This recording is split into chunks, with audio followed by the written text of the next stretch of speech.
What up, guys? It's Shani with Healing Elements here for a timeless reading out of one of my new decks, which is kind of unique. It is very interesting, the Mystical or Mystic Martian Oracle deck by Lisa Porter.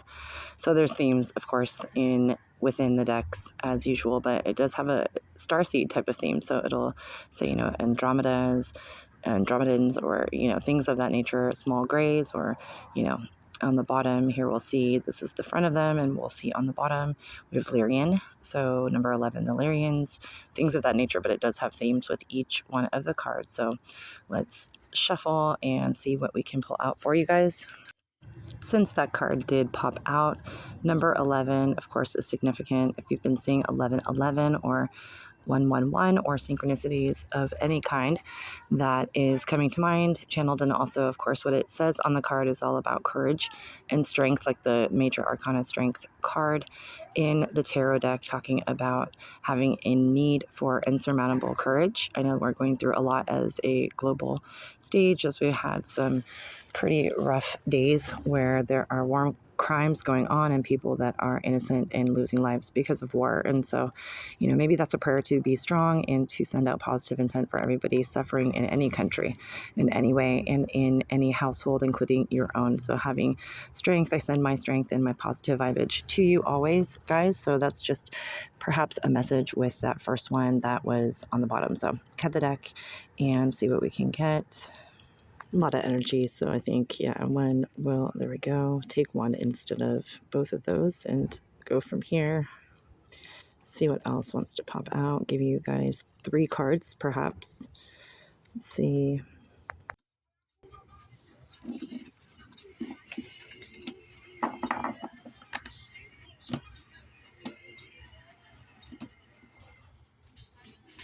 Okay, and the first card is going to be number 26, and that is fantastic. It's Alchemy, the Philosopher's Stone. This card is on the front. It says Infinity, Destiny, and Magic. If you notice number 26, 6 plus 2 breaks down to 8. 8 is the, symbolic root for infinity.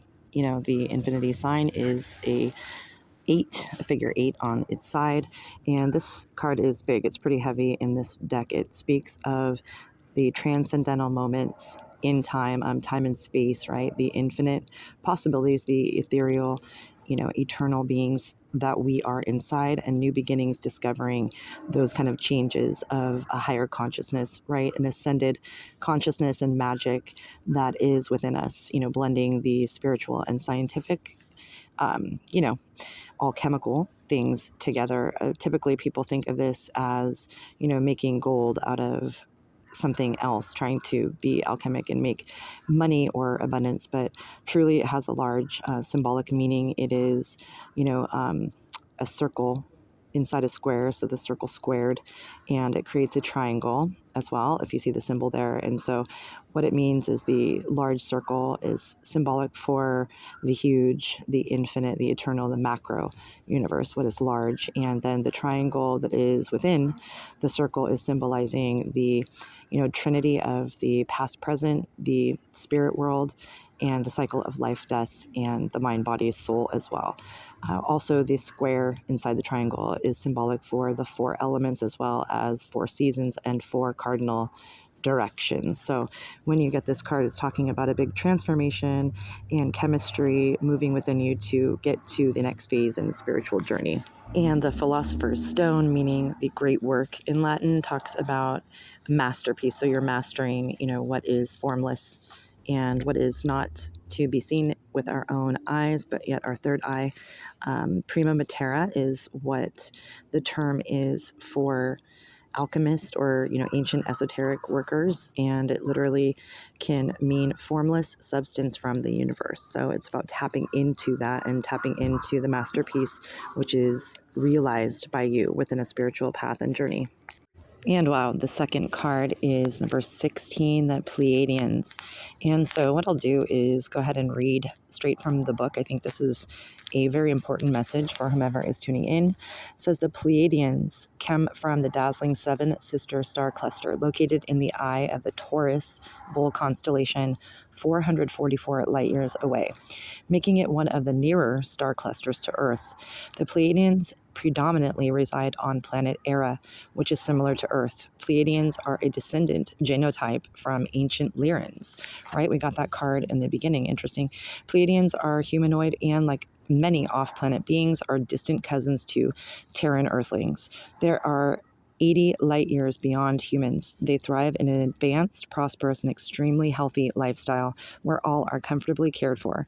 Representational forms of money exchange are not part of their civilizations, and they choose not to have massive, overcrowded cities and instead opt for smaller communal living environments, evenly distributed, so that everyone can participate in the natural ecological care of their homeland environment. It's beautiful, right? What we're hopefully going to be someday, and we're working toward it. I hope everyone is pitching in, right? So it says, aeons ago, the Pleiadians nearly destroyed their civilization due to ego conditioning prior to their fifth dimension transition. The Arcturians were their immediate mentors in overcoming their ascension obstacles. They typically stand 6 to 8 feet tall and are very similar in appearance to humans. They have Nordic-like fair features and are usually light brunettes to blondes with green to blue eye coloring. Beside height, one noticeable difference is their ears, which tend to be lower and slightly pointed. Due to their sophisticated societal values and structures, all Pleiadians look extremely healthy by generalized comparison to humans and do not suffer the sicknesses that we do. They typically live to around 700 Earth years, though do not age like we do. Ancient Navajo, Cherokee, Lakota, Dakota, and Aboriginal Australians have legends of the Pleiadian people teaching them. And the book finishes up by saying Pleiadians are fun-loving, spirited beings with much love in their hearts. So this is just a nod to you and the way and nature of your kind heart and your spirit and compassion. The card meaning is all about unconditional love and compassion, fun and bonding, feeling joyful moments, excitement, exuberance, laughter, being enthusiastic, play, like dolphins, it reminds me of. It means enjoyment, contentment, charming, satisfactory, and sincerity. So definitely a nod to, either commending you for doing these things while it's been tough, or asking you to look within your heart and see a situation with more unconditional love, guided by forgiveness and compassion, and to get excited about the times in which you are able to wrap yourself up in joy, and the times that you are able to take a breather and look at, let's say, like this card, the flowers and the butterflies, and realize how beautiful things are on our planet and how lucky we do still have it, although there are many things that need to be improved, right? And it's a lesson for that story about the Arcturians being the Pleiadians' mentors and guides. Not that that's going to happen. It's wishful thinking, or perhaps it is true, but somebody is not going to come save us, or therefore we need to save ourselves, try to work toward the goal, of course, of making the planet more humane as far as we treat people and animals, etc. So the third card, let's take a look. What you have is going to be number 18, Sirians A. So there's Sirian A and B, right? It says the Sirian A beings come from the brilliant and brightest star in our skies, Sirius, the dog star, which is in the Canis Major binary system, possibly trinary. There may be 3 suns or stars aligned 9 light years from Earth. The planet's name originated from ancient Greek Sirios, for scorcher, and is mentioned in Surah chapter 53 of the Quran, titled The Mighty Star and Lord of Sirius. Ancient Egyptian goddess Sopdet and later Isis was queen of Sirius. Greek goddess Sothis was also of Sirius. The 6-dimensional Sirian beings are benevolent, loyal, spiritual warriors who bear service to others. They are disciplined, reserved, and have self-mastery of healthy detachment, connection to all, and integrity. They have strong ties with Mother Earth's oceanic realm.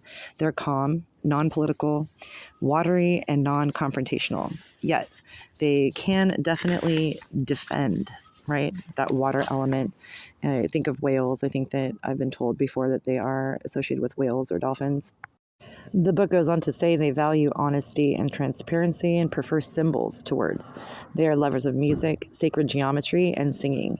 The Syrian A beings, like the avian blue beings, live within the raw law of one principles and practices. Syrian A beings visited Earth during ancient seeding projects and later worked with Egyptian, Sumerian, Inca, Mayan, and other ancient civilizations. Ancient Mayan legends say the Syrian A beings were the keepers of the 13 crystal skulls. The Syrian A beings were also involved in ancient cosmic wars with the Orion Alpha Draconian Empire. Cretacean dolphin, there we go, whale mermaid heritage originates from Sirius A. Interesting. So I think I thought I heard that before. The Syrian A beings are a complex hybrid collection of species, though usually stand 6 to 7 feet tall. They have a vast array of skin colors from brown to very dark complexions to gray bluish tones as well. Many have large protruding brains on the upper back of their skull. That subject always fascinates me. Many shows, not just Ancient Aliens, shows on History Channel, but many shows have, looked into researching what the elongated skulls that have been found on, different continents, what they perhaps mean, if it was something of a different, genetic makeup, or, it really could be binding, head binding, where it's deliberately done that for cultural purposes. But very fascinating that, to think that perhaps some of the elongated skulls could be something like the Syrians. That's very, very much a possibility, in my opinion.